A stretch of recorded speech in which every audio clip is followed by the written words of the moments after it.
ఏమడుగుతున్నాడండి నీ నుంచి? దేవుడు ఏమడుగుతున్నాడు? ఒక్కసారి మీరు దేవుడు ఏమడుగుతున్నాడో తెలుసా ప్రియులారా? నువ్వు తాగొద్దని అడుగుతున్నాడు. తాగితే నీ డబ్బులేక ఖర్చు అయ్యేది, నీ శరీరమేగా ఖరాబ్ అయ్యేది, నీ అవయవాలేగా ఖరాబ్ అయ్యేది. నువ్వు సంపాదించింది ఖర్చు అయిపోతుంది కదా, నీ ఆరోగ్యం ఖరాబ్ అయిపోతుంది కదా. నువ్వు కష్టపడ్డ రూపాయి కూడా ఆ యొక్క కళ్ళు కొట్ల కాడో, బీర్ షాపుల కాడో, కిరాణా కొట్ల కాడో పెట్టడం ద్వారా నీ కుటుంబం కూడా పొత్తైపోతుంది కదా, నీ కుటుంబం కూడా అప్పుల పాలైపోతుంది కదా. నీ పిల్లలు కూడా రోడ్ల మీద ఎక్కుతున్నారు కదా, నీ పిల్లలు కూడా ఆకలితో ఎదురు చూస్తున్నారు కదా. ఇదంతా దేవుడు ఎందుకు చెప్తున్నాడు? నువ్వు తాగొద్దు అంటున్నాడంటే అది నీ మంచి కోసం కాదా?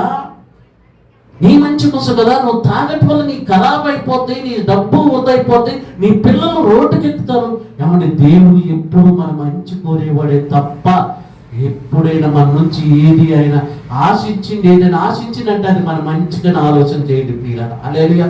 ఈరోజు ఎంతమంది తాగుబోతులు మారిన లేరు, ఎంతమందిని తిరుగుబోతులు మారిన లేరు, ఎంతమంది దొంగతనాలు చేసిన వారు మారలేదు, ఎంతమంది పేకాటాడి మారిన లేరు, ఎంతమంది ఈ విషయాలు అనే బానిసత్వంలో బతికిన వాళ్ళు మారిన లేరు, ఎంత మోసాలు చేసిన వాళ్ళు మారిన లేరు. మారి వారి లైఫ్, వారి జీవితం, వారి కుటుంబాలు, వారి పిల్లలు ఎంత చక్కగా దేవుల్లో గడుపుతూ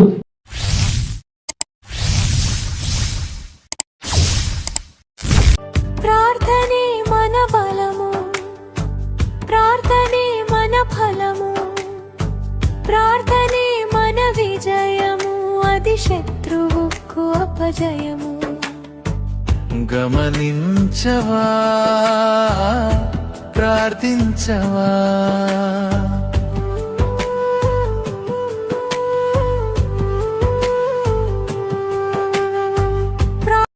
హల్లెలూయా. మన ప్రభువును రక్షకుడైన యేసుక్రీస్తు పరిశుద్ధమైన నామములో చేరి వచ్చిన దైవ పిల్లలందరికీ ఈ లైవ్ ప్రోగ్రాంలో పాల్గొంటున్న మీ అందరికీ హృదయపూర్వకమైన వందనాలు ప్రియులారా. హల్లెలూయా, హల్లెలూయా. దేవుని వాక్యమును జ్ఞాపకం చేసుకుందాం ప్రియులారా.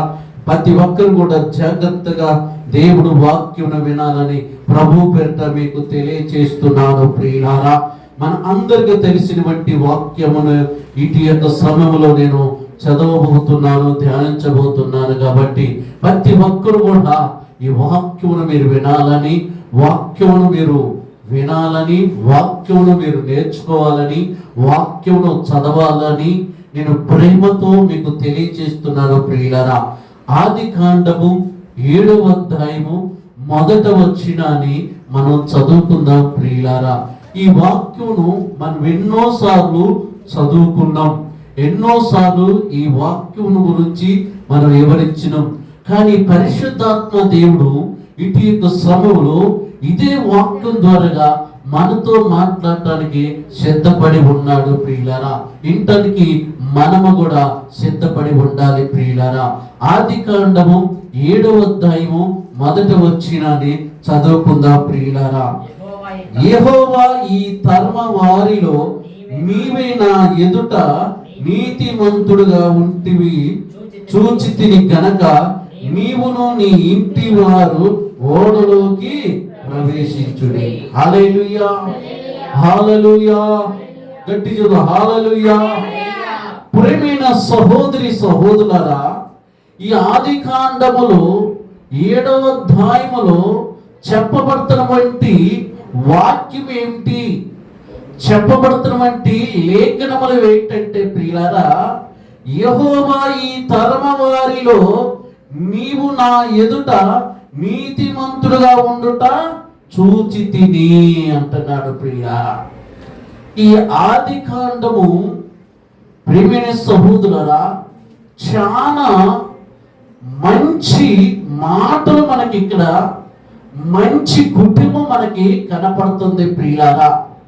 ఆ కుటుంబం ఎవరు అంటే నోవాహు కుటుంబం. నోవాహు కుటుంబాన్ని గురించి దేవుడు ఏం చెబుతున్నాడంటే, దేవుడు దృష్టిలోనంట ఆ కుటుంబం అంట నీతిమంతులుగా ఉన్నది. దేవుడి దృష్టిలో ఆ కుటుంబం పరిశుద్ధంగా ఉన్నదంట. దేవుడు దృష్టిలో ఆ కుటుంబం దేవుడికి ఇష్టంగా ఉన్నదంటండి ప్రియులారా. అందుకనే దేవుడు ఎవరితోనయ్యా చెబుతున్నాడంటే నోవాహుతో చెబుతున్నాడు. నోవాహుతోనే దేవుడు ఎందుకు చెబుతున్నాడంటే నోవాహు భూలోకములో దేవుడికి పక్షమున నిలబడ్డవంటి వ్యక్తి, దేవుడి యొక్క పని చేస్తున్నటువంటి వ్యక్తి, దేవుణ్ణి ఘనపరుచుతున్నటువంటి వ్యక్తి, దేవుణ్ణి ఆరాధిస్తున్నటువంటి వ్యక్తి, దేవుడు సువార్తను ప్రకటిస్తున్నటువంటి వ్యక్తి.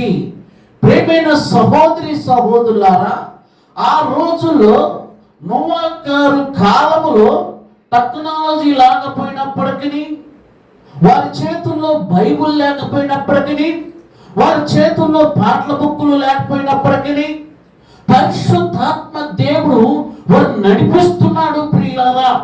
పరిశుద్ధాత్మ చేత వారు నింపబడుతున్నారు ప్రియులారా. వారు ఎలా ఉన్నారంటే దేవుడి దృష్టిలో నీతిమంతులుగా ఉన్నారు.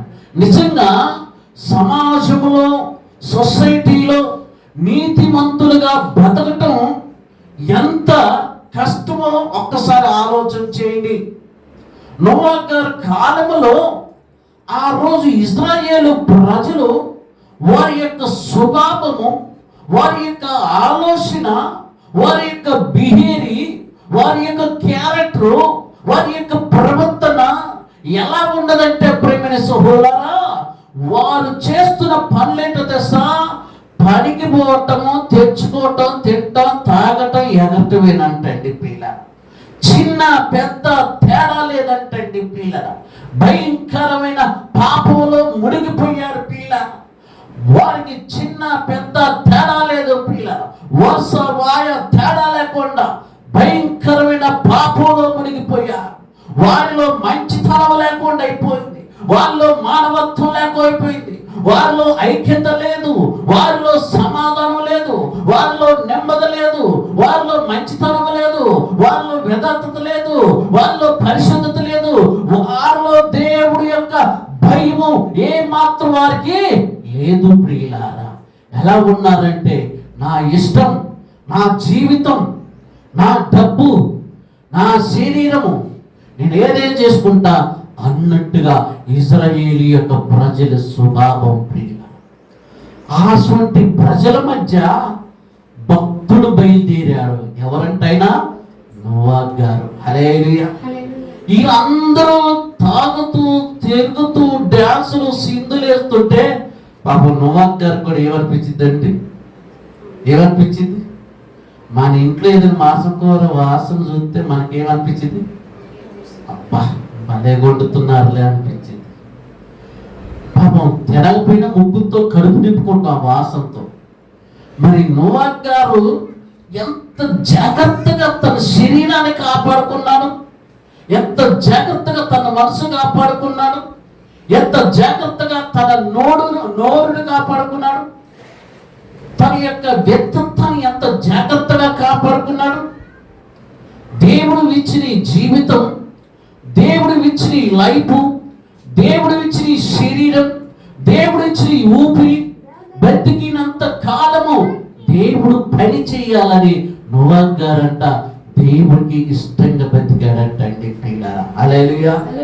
నోవా గారంటండి 120 సంవత్సరాలు అంటండి సువార్తను ప్రకటించారు. ఎన్ని సంవత్సరాలు? 120 సంవత్సరాలు సువార్తను ప్రకటించారు. 120 సంవత్సరాలు సువార్త ప్రకటిస్తే 120 సంవత్సరాల నుంచి ఇజ్రాయేలు ప్రజలు మారాలని వాళ్ళకి వాక్యం చెబుతుంటూ, వాళ్ళకి దేవుడి గురించి బోధిస్తూ, వారి గురించి ప్రార్థన చేస్తూ, వారిని ప్రభు యొద్దకు నడిపించాలని ఆశతో ఆలోచనతో నోవా గారు తపన పడుతూ, కష్టపడుతూ, ప్రయాసపడుతుంటే నోవా గారిని ఏం చేసి తెలుసా? ఒక పిచ్చివాడిలాగా చూశారు అక్కడ ఉన్న ప్రజలు. నోవా గారిని ఒక ఎగతాళిగా చేశారు ప్రియులేవా. ఎందుకు తెలుసా ప్రేమేశ్వర? 120 సంవత్సరాలు దేవుడు పక్షున నిలబడి దేవుడు మాటలు బోధించిన, దేవుడి యొక్క సన్నిధిలో కనిపెట్టి ప్రార్థన చేసిన ఒక్క మనిషి కూడా మారలేదండి. ఎన్ని సంవత్సరాలంట? ఇప్పుడు మారమంటే మారతారా? ఇప్పుడు ప్రార్థన రమ్మంటే వస్తారా? ప్రార్థనకి రావాలంటే రెండే ఉన్నాయంటండి. పెద్దోళ్ళు అన్నారు, నేను అనలేగా, పెద్దోళ్ళు అన్నారు. మనం పిలిస్తే రారు, కానీ వాళ్ళంతటికి వాళ్ళు ఎప్పుడు రావాలంటే జబ్బైన రావాలి, డబ్బైన పోవాలి. జబ్బైన రావాలి, డబ్బైన పోవాలి. ఈ రెండింటిలో ఏదైనా ఒకటైతేనే కానీ యేసయ్యా నీ సన్నిధికి నేను వస్తానయ్యా, ఈ జబ్బు పోతే మాత్రం నేను బాప్టిజం తీసుకుంటాను, ఈ జబ్బు పోతే మాత్రం ఇక నేను నీ మందిరంలోనే నీ పరిచయం చేస్తానయ్యా, జబ్బు పోతే మాత్రం సంఘాన్ని పెట్టి నేను ఎటు తిరగనయ్యా. ఎన్ని శలక పలుకులు పలుకుతారు వీళ్ళంతా. హల్లెలూయా. కానీ ప్రియులారా, ఇక్కడ నోవహు గారు 120 సంవత్సరాల వాక్యం చెప్తే ఒక్కరు కూడా మనస్సు మారేటట్టు లేరు, ఒక్కరు కూడా మనసు మార్చుకునేటట్టు లేరు, ఒక్కరు కూడా వారి జీవితాన్ని సరి చేసుకునేటట్టు లేదు. ప్రియులారా, ఆ రోజులో నోవహు గారు కూడా చెప్పాడు, ఎంతో తెలుసా, అయ్యా తాగమాకండి అయ్యా, అయ్యా తిరగమాకండి అయ్యా, మీ జీవితం పాడైపోద్దయ్యా, దేవుడిచ్చిన దేహం అయ్యా, ఎందుకు ఈ జీవితాన్ని నష్టం చేసుకుంటారు, ఎందుకు ఈ కుటుంబాన్ని పతనం చేసుకుంటారు, ఎందుకు ఈ పాపానికి అలవాటైపోతావు, ఎందుకు ఈ తాగుడికి బానిస అయిపోతావు, ఎందుకు ఈ దొంగతనానికి బానిస అయిపోతావు, ఎందుకు ఈ హింసలకి బానిస అయిపోతావు, ఎందుకు ఈ మోసానికి బానిస అయిపోతావు. అయ్యా మంచిగా బతుకుదాం రండి, మన దేవుడు ఉన్నాడు, మన ప్రభువు ఉన్నాడు, ఈరోజు నీ జీవితాన్ని మారుస్తాడు, నీ యొక్క పరిస్థితిని మారుస్తాడు, నువ్వు రాండయ్యా అంటే చెప్పుకొచ్చి నువ్వులయ్యా పెద్ద, నువ్వు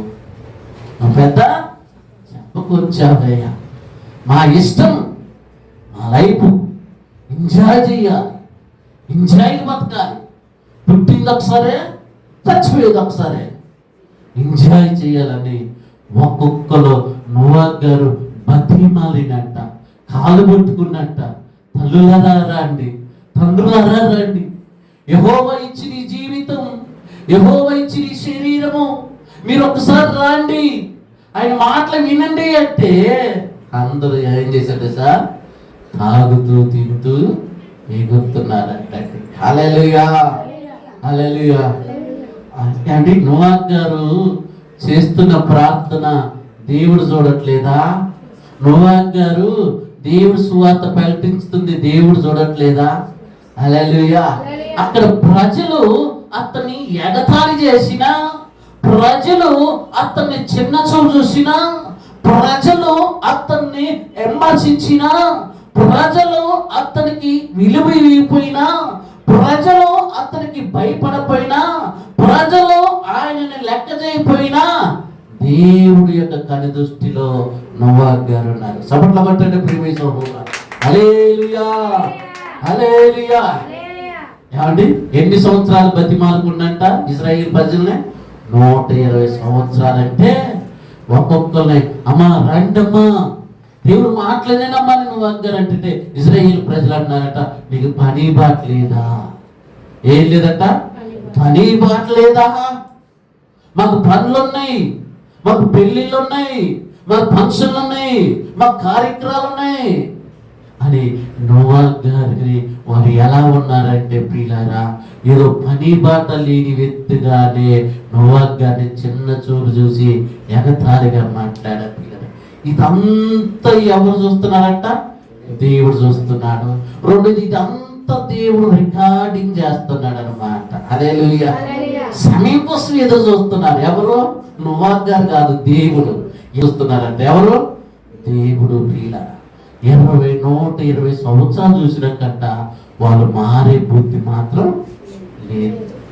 వాళ్ళ జీవితాన్ని మార్చుకునే స్వభావం లేదు, వాళ్ళ అలవాట్లు మార్చుకునే స్వభావం లేదు, వాళ్ళ జీవితాన్ని కట్టుకునే స్వభావం లేదు, మంచి మనసు కలిగి నడుచుకునే స్వభావం లేదు, ఒక భర్త భార్యని ప్రేమించే స్వభావం లేదు, భార్య భర్తను ప్రేమించే స్వభావం లేదు, తల్లిదండ్రులకి ఇలువిచ్చే స్వభావం లేదు, అత్తమామను ప్రేమించే మనసు లేదు, అన్నదమ్ములో ఐక్యత లేదు, అక్కాజలలో ఐక్యత లేదు. ఎంతగా దిగజారిపోయారంటే మొత్తం సర్వనాశనానికి వారు కూడుకున్న వంటి వ్యక్తులు ప్రియులారా. అదే పాపం నోవహు గారు 120 సంవత్సరాలు మంచి మాట చెప్పిన బుర్రకే లెక్క. హల్లెలూయా. నా ప్రియమైన సహోదరి సోదరా, ఆ రోజు కూడా ఇశ్రాయేలు ప్రజలు తిండికి అలవాటు పడిపోయారు, తాగుడికి అలవాటు పడిపోయారు, దొంగతనానికి అలవాటు పడిపోయారు, హింసనానికి అలవాటు పడిపోయారు, మోసానికి అలవాటు పడిపోయి ఏం చేస్తున్నారంటే ఇప్పుడు దేవుడు మాటలు వీటన్నిటి చేయకుండా తప్పింది. కాబట్టి అసలు మాకు దేవుడే వద్దు, నువ్వు కూడా మా ఇంటికి రావద్దు, నువ్వు వస్తే మరి ఇవన్నీ మేము చెయ్యాలి. అందుకని ఏం చేస్తాం, కొంతమంది చూడండి ప్రార్థనకు వచ్చి ఒకసారి అయిపోతారు. ఏంటమ్మంట, నేను మనసులో చేసుకుంటానులే ప్రార్థన, మనసులో చేసుకుంటుందంట ప్రార్థన. మరి ఏమంటే కొంతమంది అంటారు మేము ఇంట్లో చేసుకుంటున్నాం ప్రార్థన, మరి చర్చిలో పాస్టర్ గారు ఎందుకు ఉంది, ఏమంటే ఊర్లో హాస్పిటల్ ఎందుకు ఉంది, ఈ టాబ్లెట్ పెడితే ఆ టాబ్లెట్ వేసుకో తొందరగా వెళ్ళిపోతుంది. హల్లెలూయా. అవునా కదా? ఒక సంఘంగా, ఒక చర్చిగా, ఒక పాస్టర్గా ప్రతి ఒక్కరూ సంఘంగా మనం కూడుకోవాలి ఆయన సన్నిధిలో. నీ మనసులో ఉన్నది మంచిదే, నువ్వు ఇంట్లో ప్రార్థన చేసేది మంచిదే, కానీ నువ్వు సంఘంగా కూడుకుంటున్నావా? సంఘ సావాసం నీకుందా? ఒక్కసారి ఆలోచించండి ప్రియులరా. ఆ రోజులో నోవా గారు కూడా వారి ఇశ్రాయేలు ప్రజలు ఏమాత్రం కూడా పట్టించుకోలే. అప్పుడు దేవుడు రంగంలో దిగాడు. దిగి ఏమన్నాడో తెలుసా ప్రియులారా? ఆదికాండము 7వ అధ్యాయం 1వ వచనంలో, యెహోవా ఈ తరము వారిలో నీవు నా ఎదుట నీతిమంతుడుగా ఉండుట నేను చూచితిని గనక నీవు నీ ఇంటి వారు ఓడలోకి ప్రవేశించినట్టు. ఎవరిని ప్రవేశించబడినాడు ఓడలోకి? ఎవరిని ప్రవేశించబడినాడు? నోవాకుని, నోవా కుటుంబాన్ని. మరి మిగతా వాళ్ళు లేరా? ఉన్నారు. మిగతా వాళ్ళు లేరా? ఉన్నారు. కానీ నోవా గారికి దండం పెట్టొచ్చండి. ఒక అబద్ధం ఆడకుండా, తాకుండా, తిరగకుండా నేను దేవుని నమ్ముకున్నాను, దేవుడి ఇష్టాన్ని నెరవేర్చాలని తన జీవితాన్ని ఎంత భద్రంగా కాపాడుకున్నారు. ఆ రోజులో కూడా నోవా గారికి బెడ్స్ ఉండరా? ఏం ప్రార్థన లేరా, ఏం పోదు లేరా అని ఆఫ్ చేసి వెళ్ళేరా? మరి ముందు పోతుంటే వెనక లాగేవాళ్ళు లేరా? మనం ఎగతాళి చేసేవారు లేరా? ఆ రోజుల్లో నోవా గారు కూడా అలా చేసి ఉండొచ్చు, కానీ తన భక్తిని కాపాడుకున్నాడు. ఎందుకో తెలుసా? మనుషులందరూ మోసగాలే, దేవుడు ఒక్కడే నెంబర్ 1 మనిషి. హల్లెలూయా. దేవుడు ఒక్కడే మేలు చేయవాడు, దేవుడు ఒక్కడే కీడును తప్పించేవాడు, దేవుడు ఒక్కడే స్వస్థపరచువాడు, దేవుడు ఒక్కడే ఆశీర్వదించేవాడని ఆ రోజులో నోవా గారు తన భక్తిని కాపాడుకున్నాడు. హల్లెలూయా. ఈ రోజులు కూడా మనము మన భక్తిని కాపాడుకోవాలి. హల్లెలూయా. మనం ముందు పోతుంటే వెనక నుంచి లాగే వాళ్ళు ఉంటారు, మాటలతో విమర్శించే వాళ్ళు ఉంటారు, మాటలతో గాయపరిచే వాళ్ళు ఉంటారు. ఏ ప్రార్థనమ్మా, ఇంకే ప్రార్థన బోధులమ్మా, ఇక ఇంట్లో చేసుకుంటే సరిపోదా ప్రార్థన, ఇంట్లో వాక్యం చదువుకుంటే సరిపోదా అని కూడా మనల్ని ఆత్మీయులు వెతుకుతుంటే మనల్ని ఎలాగా దిగజార్చుదామా, ఎలాగా మనల్ని వెనక్కి మల్లుదామా చేసేవారు చాలా మంది కూడా ఉంటారు. ఆ రోజు నోవా గారు కూడా అలా ఎదురైనా కానీ ఎవరికైనా తలదించలేదు నోవా గారు. హల్లెలూయా. ఏంటంటే నేను నా దేవుడు నమ్ముకున్నాను, నా దేవుడు నాకు మేలు చేశాడు, నా దేవుడు తప్ప నేను ఎవరి మాట వినను. హల్లెలూయా. హల్లెలూయా. నా ప్రియమైన సహోదరి సోదరుడా, ఎంత చక్కగా తన భక్తిని కాపాడుకున్నాడో. ఈ రోజుల్లో మనం కూడా అనుకుంటాం, ఈ రోజుల్లో కూడా ఏమనుకుంటుంటే నోవా గారు లాగా నేను కూడా భక్తిగా ఉండాలి, నోవా గారు లాగా నేను మంచి ప్రార్థన పరుడుగా ఉండాలి, నోవా గారుగా నేను మంచిగా పాటలు పాడేవారు ఉండాలి, మంచిగా వాక్యం చెప్పేవారు ఉండాలి, మంచిగా సంఘ పరిచయం చేసేవారు ఉండాలి, మంచిగా సంఘ కార్యక్రమంలో పాల్గొనేటట్టు ఉండాలి, ప్రార్థనలో నేనే ముందుండాలి, పాటలు పాడే విషయంలో నేనే ముందుండాలి, ప్రార్థించే విషయంలో నేనే ముందుండాలి, పరిచయం చేసే విషయంలో ముందే ఉండాలి, దేవుడు పనిలో నేనే ముందుండాలని ప్రతి ఒక్కరికి ఆశ ఉండేది, ప్రతి ఒక్కరికి ఆలోచన ఉండేది. కానీ ప్రేమి సోదరా, ఈ ఆశ ఏమైపోద్దంటే ప్రేమి సోదరా, మనము అనేకమైన పనులు పెట్టుకొని ఈ ఆశ ఏమైపోద్దంటే ఈ పనుల వల్ల ఈ ఆశ సల్లారిపోద్ది.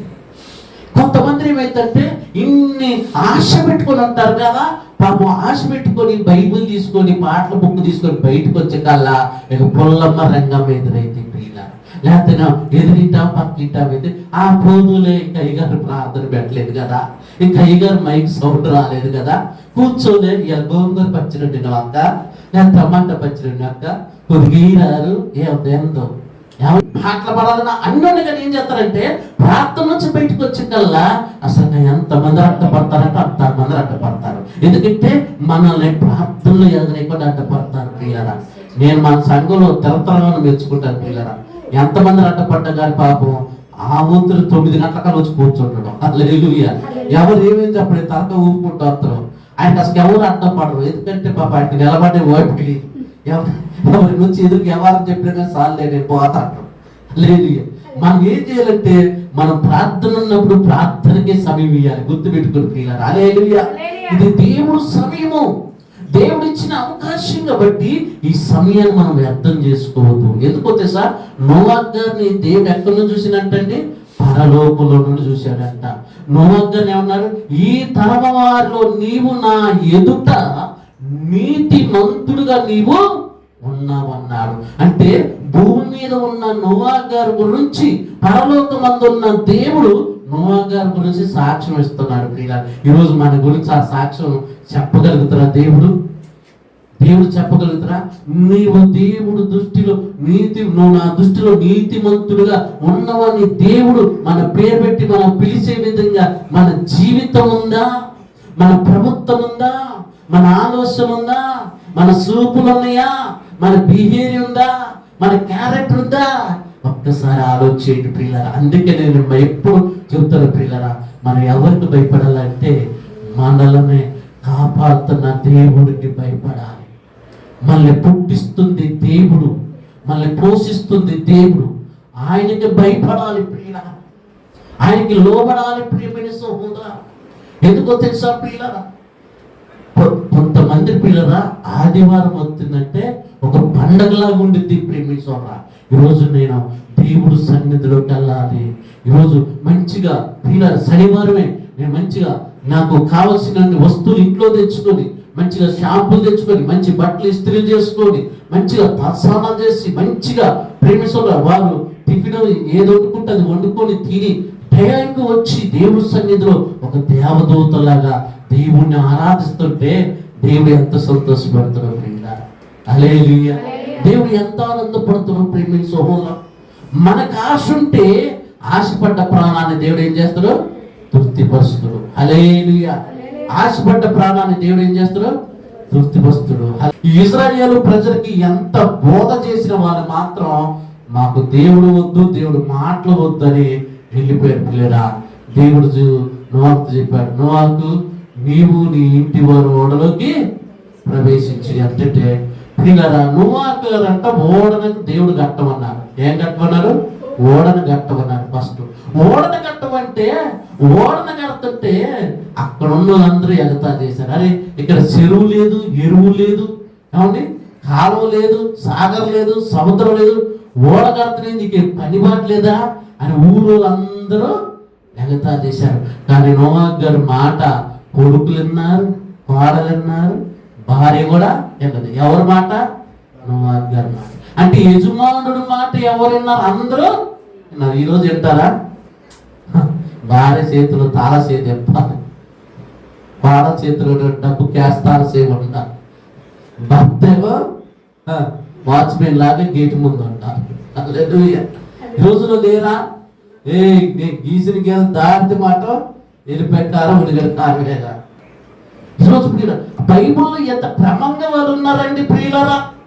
నోవాహు గారి మాట భార్య అన్నది, కొడుకులు విన్నారు, కోడలు విన్నారు. ఈ రోజు మన పిల్లగాడికి పట్టు మరి సరిగ్గా ఎక్కడేసుకోవడం రాదు, చీపురు కాడ తీసుకొని తల్లి మీద పోతున్నాడు.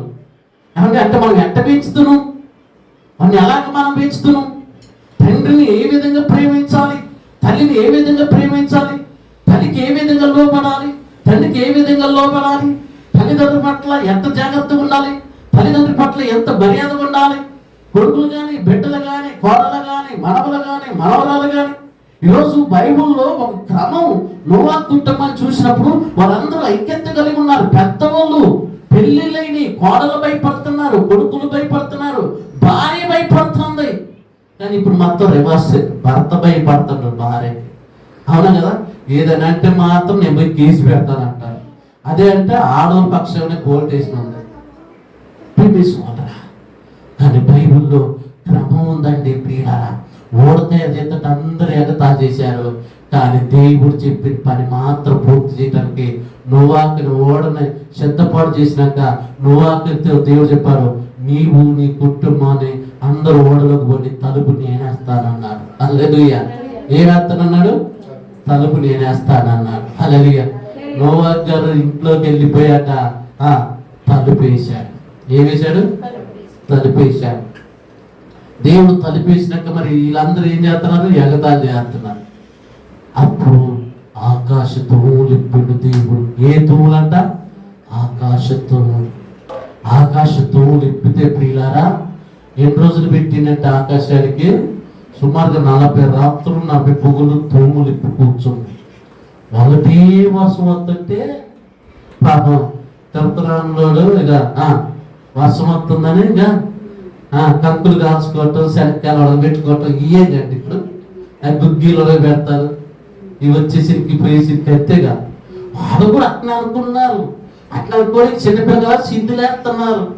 ఈ సిరుకులు వాన మాత్రం 2 రోజులైంది, 3 రోజులు తగ్గిద్దిలే అనుకుంటున్నారు.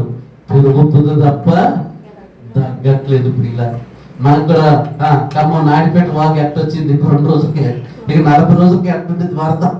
2 రోజులకే ఆ ఏరియా మొత్తం అయిపోయింది, ఇల్లు మునిగిపోయింది ప్రియులారా. హల్లెలూయా. ప్రేమి సోదరా, ఇకంతలో ఈ భుజం లోతుకు నీళ్ళు వచ్చేకల గర్భిణీ స్త్రీలు బయటకు వస్తున్నారు. వీళ్ళు పట్ల ఎందుకంటేసింది. అప్పుడు అంటున్నారు కదా, నోవాకు గారు తలుపు తీయండి, నోవాకు గారు తలుపు తీయండి. అయ్యో నేను కొట్టుకొని పోతున్నాను, అయ్యో నా కొడుకు పోతున్నాడు, అయ్యో నా కొడుకు సుడిగుండంలో పడుతున్నాడు, అయ్యో నా బిడ్డ బాగా కొట్టపోతుంది, నా మనవలు కొట్టపోతుంది అని ఒక్కొక్కరు ఏడుతున్నారు. ఆ పడవ పట్టుకొని పడవ తేలింది. పడవ ఇంకెందుకు ఆగితే నీళ్ళ మీద నీళ్ళు ఎత్తు ఊపుతుంటే అటు పడవ వెళ్ళిపోతే ఇప్పుడు వీళ్ళందరూ గుండెలు బాదుకున్నారు.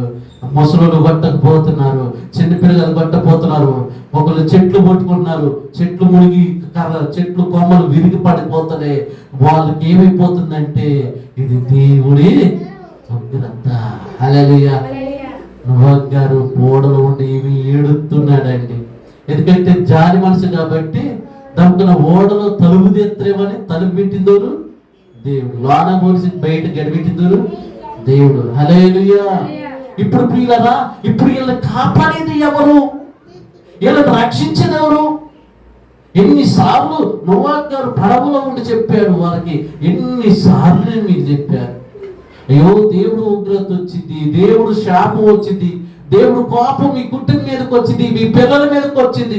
మారండి, మనసు మార్చుకోండి, జీవితాలను సరి చేసుకోండి, మీ అలవాట్లు మార్చుకోండి, మీ పద్ధతులు మార్చుకోండి, మీ భాష మార్చుకోండి, మీ నడక మార్చుకోండి, మీ చూపు మార్చుకోండి, మీ క్యారెక్టర్ మార్చుకోండి, మీ బిహేవియర్ మార్చుకోండి అని ఎన్నిసార్లు మొత్తుకున్నా, ఎన్నిసార్లు చెప్పినా ఒక్కరు కూడా నా మాట లేదు. ఇప్పుడు మీరే శిక్ష అనుభవించాలి. హల్లెలూయా. ప్రియమైన సహోదరి సహోదరా, ఒక్కొక్కరు కొట్టుకొని పోతున్నారు, ఒక్కొక్కరు నీళ్లు తాగి కడుపు ఊపిపోయి కళ్ళ ముందే సరిపోతుంటే నోవాకు గారి పరిస్థితి కళ్ళల్లో కన్నీరే పెట్టుకున్నారు ప్రియులారా. హల్లెలూయా. తల్లి చాడ పిల్లకి లేదు, పిల్ల చాడ తల్లికి లేదు, పిల్ల జాడ తల్లికి లేదు, తల్లి జాడ పిల్లకు లేదు. చెట్టుకొక్కరై పుట్టకొక్కరై దిక్కులే గారిచే రోజు, ఆ రోజు శ్రమ నుండి తప్పించే నాదుడు లేడు, ఆ రోజు శ్రమ నుండి తప్పించే నాదుడు లేడు. అదే ఆ రోజు వేసయ్య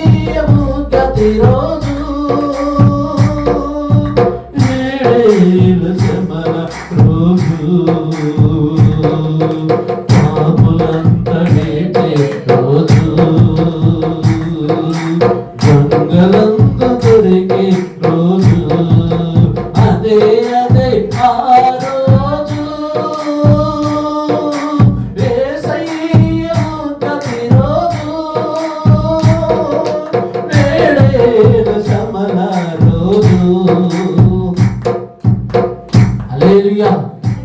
అప్పుడు నోవా గారు తలుపు తీయండయ్యా, మీ మాట వింటాం అయ్యా, దైవ సేవకుడా ఈ మాట వింటాం, నువ్వు చెప్పింది చేస్తాం, దేవుని నమ్ముకుంటాం, తలుపు తీయ్యా, అయ్యో నేను జారిపోతున్నానయ్యా, అయ్యో నేను పడిపోతున్నానయ్యా అంటే తలుపు వేసింది ఎవరు?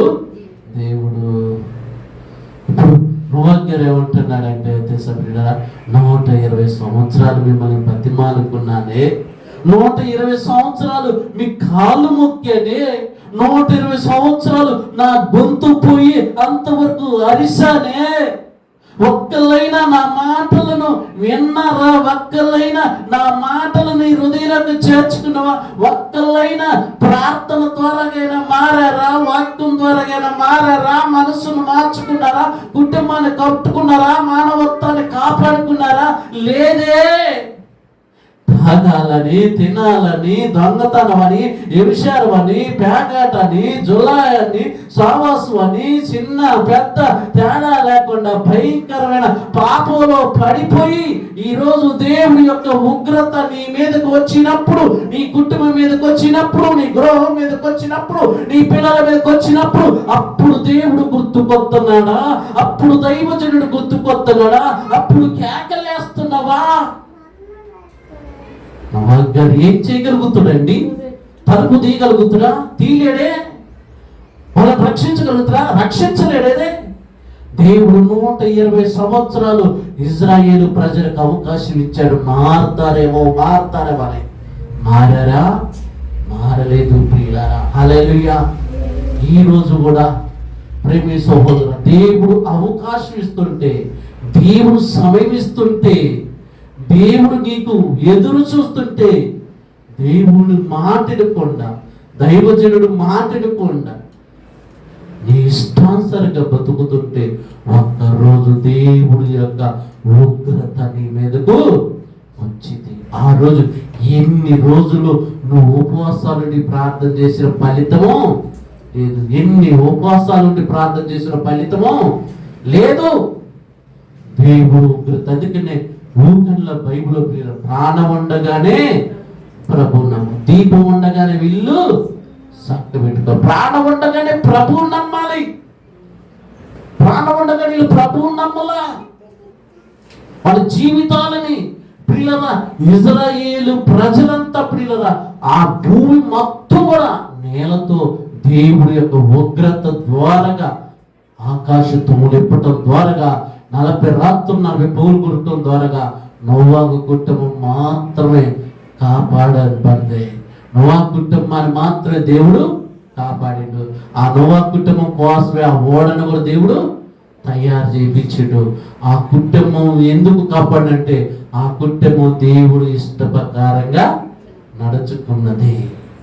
దేవుడు ఇష్ట ప్రకారంగా ఆ కుటుంబము బతికింది కాబట్టి దేవుడికి లోబడి కట్టి ఆ కుటుంబాన్నైనా కాపాడాలని ఆ కుటుంబం కోసం ఓడను సిద్ధపాటు చేసిండు.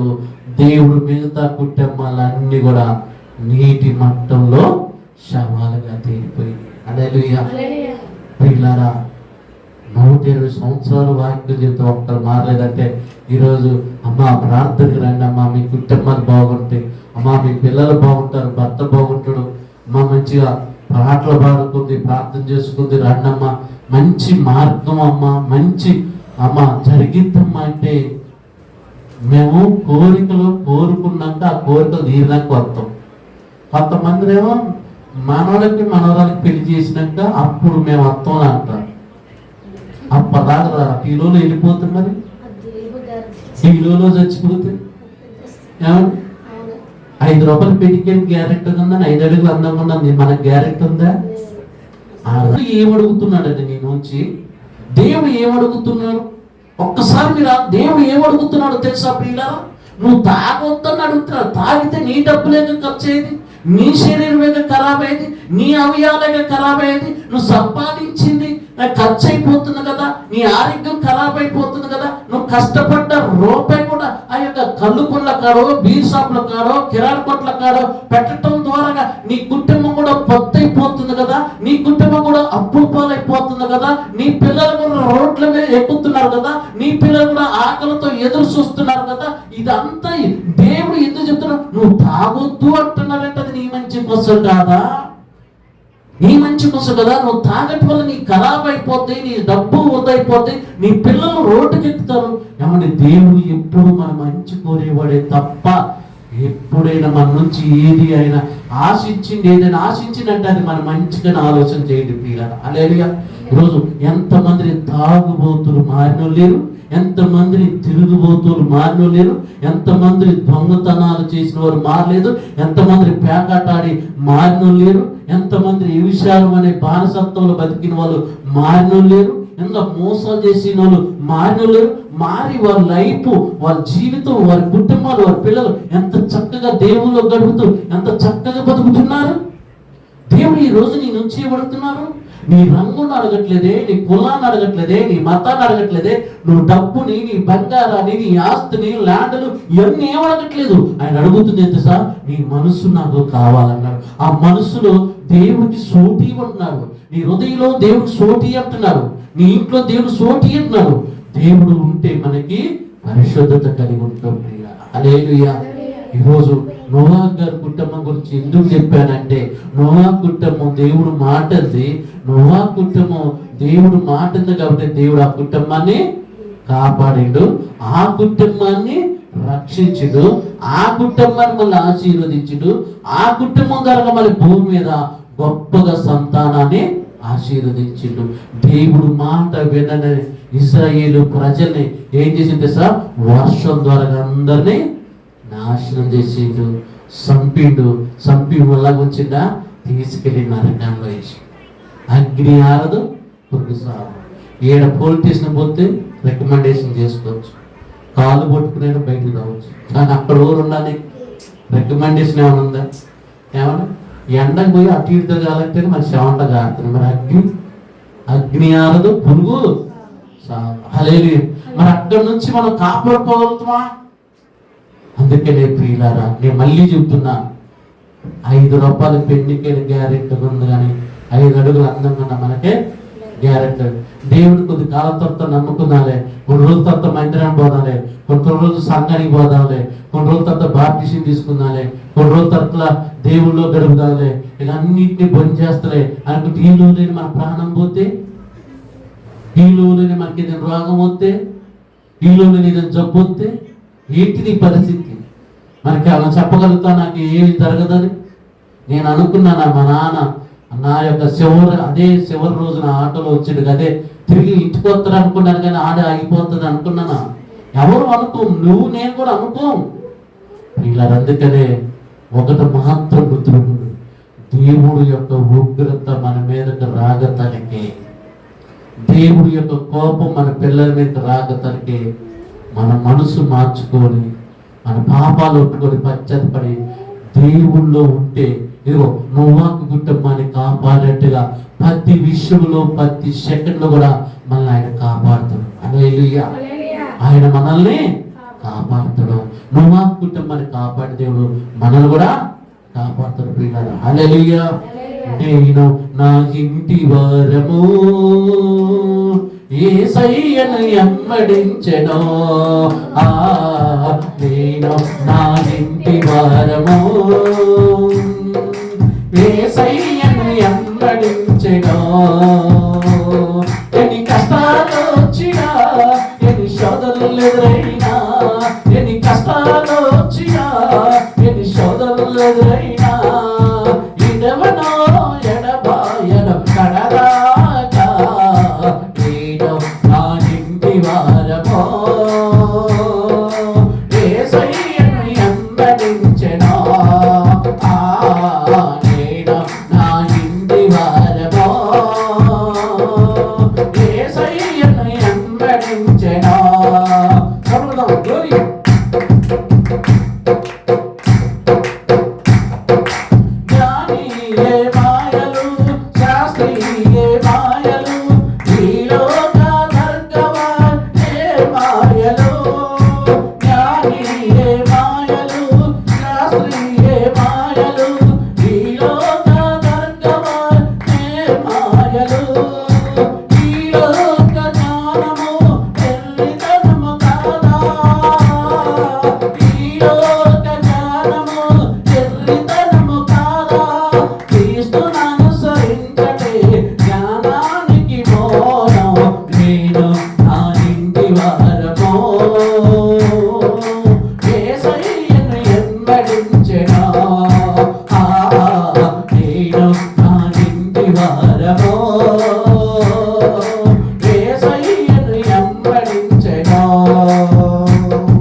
మాట యెహోషువ గారు చెప్తారు, నేను నా ఇంటి వారము యెహోవాను సేవించదని యెహోషువ అంటారు.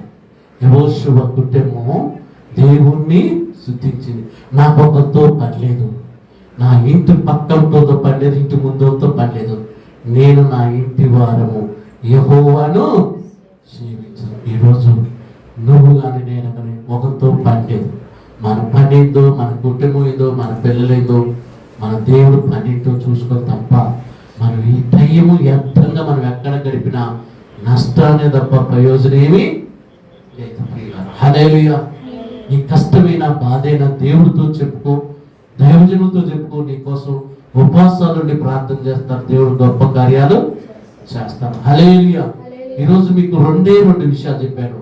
ఒకటి ఇశ్రాయేలు ప్రజలు, ఒకటి నోవాహు కుటుంబం.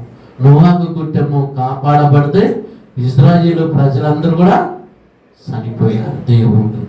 ఈరోజు నీవు నేను కూడా దేవుడు ఉగ్రతకి బానిసగా కాకుండా, దేవుడు శాపం మన మీద రాకుండా ఉండాలనే దేవుడు ఈ వాక్యం ద్వారా నీకు నాకు బోధించింది. కాబట్టి ఈ వాక్యం మన హృదయంలో భద్రపరుచుకొని మన జీవితాలు సరి చేసుకొని మిగిలి ఉన్న ఈ జీవితాన్ని దేవుడు నామాన్ని మహిమపరచుదాం. కొంతమంది అంటారు కదా, నా కొడుకు పెళ్ళి అయినాక, లేకపోతే నా బిడ్డకి పెళ్ళి అయినాక, నా మనవడికి పెళ్ళి అయినాక, మనవరాలికి పెళ్ళి అయినాక, లేకపోతే అప్పులు తీరినాక, ఇల్లు కట్టుకున్నాక, ల్యాండ్ కొన్నాక, నక్లీస్ కొన్నాక, తాడు కొన్నాక, ఇవన్నీ దేవుడి దగ్గర రావటానికి, దేవుళ్ళు ప్రార్థన చేయడానికి ఇవన్నీ వార్తలు చెప్తారు. ఈ రోజు నేను గుట్టుకునంటే నక్లీస్ పెడతారా శవం కూడా? బిడ్డ గునిందా, చచ్చిందంటే చచ్చిందని పాత సేవ కూడా దీని బొందలో పెట్ట లేదు.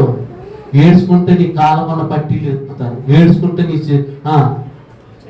చావలు ఎత్తుతారు, ఏడ్చుకుంటే చేతులు అట్టి చూపుతారు, ఎండొంగరం కూడా లాగుతారు. ఇప్పుడు వీళ్ళ కోసం బతికిన అట్లా మాత్రం చెబుతారు. అందుకనే దేవుడు నమ్మండి, దేవుడు పనిలో ఉండండి, దేవుడు నామాన్ని మహిమపరచండి. ప్రార్థన చేసుకుందాం. కృప కనికరం కలిగిన మా తండ్రి, మీ పరిశుద్ధ పాదాలకు వందనాలు, స్తోత్రాలు. ఈరోజు ఆదికాండం 7వ అధ్యాయం 1వ వచనంలో నోవాహు కుటుంబాన్ని గురించి, వారు బతికిన తీరు గురించి, వారు జీవించిన జీవితాన్ని గురించి ఎన్నో విషయాలు మాతో మాట్లాడారు ప్రభా. నిజమే, మేము కూడా నోవాహు వలె నీతిమంతులుగా ఉండాలనుకుంటున్నావు ప్రభా. నీ దృష్టిలో నీ ఎదుట పరిశుద్ధులుగా బతకాలనుకుంటున్నావు ప్రభా. విశ్వాసాన్ని కాపాడుకోవాలని, సాక్ష్యాన్ని కాపాడుకోవాలని, నీకు నమ్మకస్తులుగా ఉండాలని ఆశపడుతున్నాం ప్రభా. ఒక్కసారి జ్ఞాపకం చేసుకుని, ఇశ్రాయేలు ప్రజలపై నీ ఉగ్రత వచ్చింది నాయన. అయ్యా, నీ ఉగ్రత మేము తట్టుకోలేవు నాయన, నీ కోపాన్ని మేము తట్టుకోలేవు ప్రభా. ఒక్కసారి జ్ఞాపకం చేసుకోండి అయ్యా. చాలా చక్కని మాటలు మాకు వివరించారు. ఈ మాటలు బిడ్డల హృదయంలో భద్రపరచండి. ఎందరైతే ఈ లైవ్ ప్రోగ్రాంలో పాల్గొంటున్నారు, వాక్యం వింటున్నారు అయ్యా, మా యొక్క యూట్యూబ్లో, ఫేస్బుక్లో, వాట్సాప్లో వింటున్న ప్రతి ఒక్కరు కూడా దేవా, వారిని కూడా మీరు కాపాడమని, వారిని కూడా పోషించమని ప్రార్థిస్తాం. ఇంత ఓపికతో నీ మాటలను నీ పిల్లలందరూ మీరు జ్ఞాపకం చేసుకోండి. వారికి మంచి ఆలోచన దయచేయండి, మంచి వివేకం దయచేయండి. వారి మనసులో మారి నీకు ఇష్టంగా బతికినట్లుగా సహాయం చేస్తారని క్రీస్తు పేరిట ఈ ప్రార్థన అడిగి వేడుకున్నాం పరమ తండ్రి. ఆమేన్.